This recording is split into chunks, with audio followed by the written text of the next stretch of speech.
Assalamualaikum. Bagaimana kabarnya hari ini?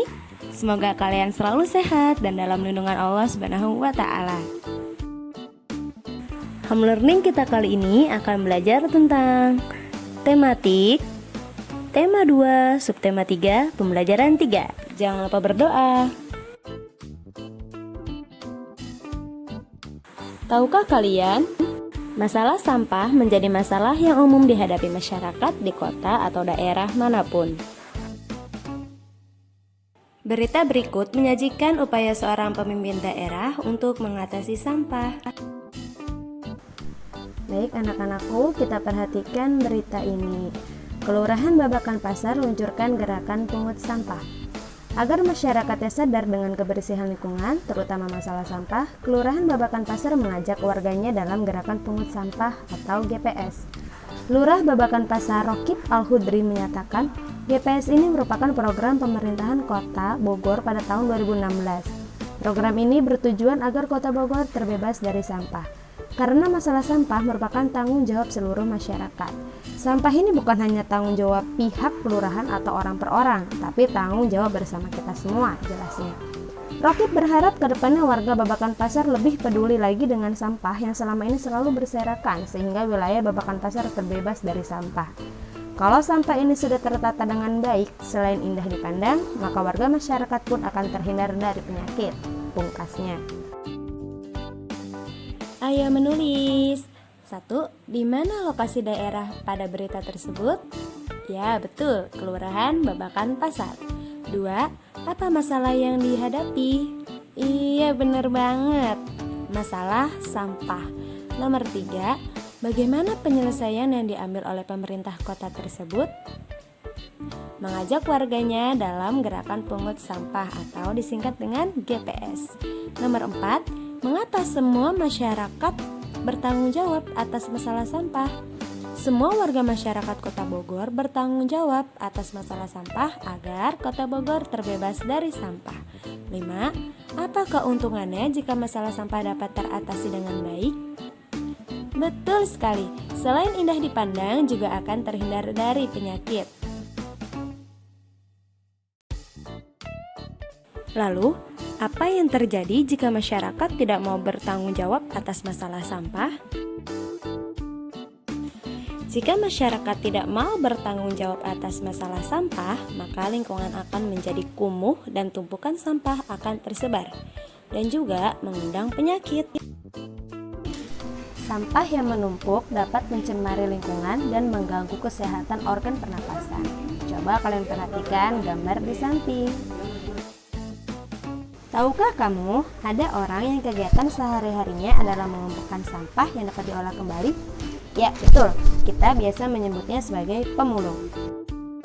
Para pemulung mengumpulkan botol-botol plastik, koran bekas, majalah bekas, dan benda-benda lain yang dapat diolah lagi. Benda-benda itu disetorkan kepada orang-orang yang dapat mengelolanya menjadi benda-benda lain yang berguna. Berikut adalah contohnya ya. Di sini ada botol bekas yang dibuat menjadi tempat koin. Ada drum besar yang diubah menjadi tempat duduk.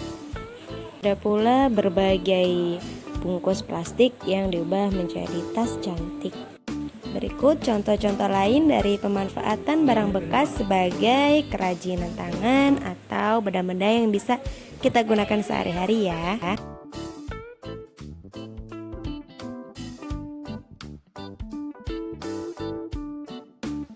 Menghargai kegiatan usaha ekonomi orang lain.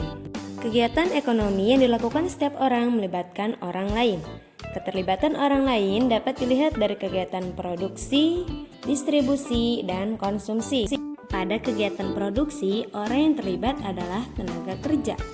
Pemakaian tenaga kerja dimaksudkan untuk memperlancar kegiatan produksi.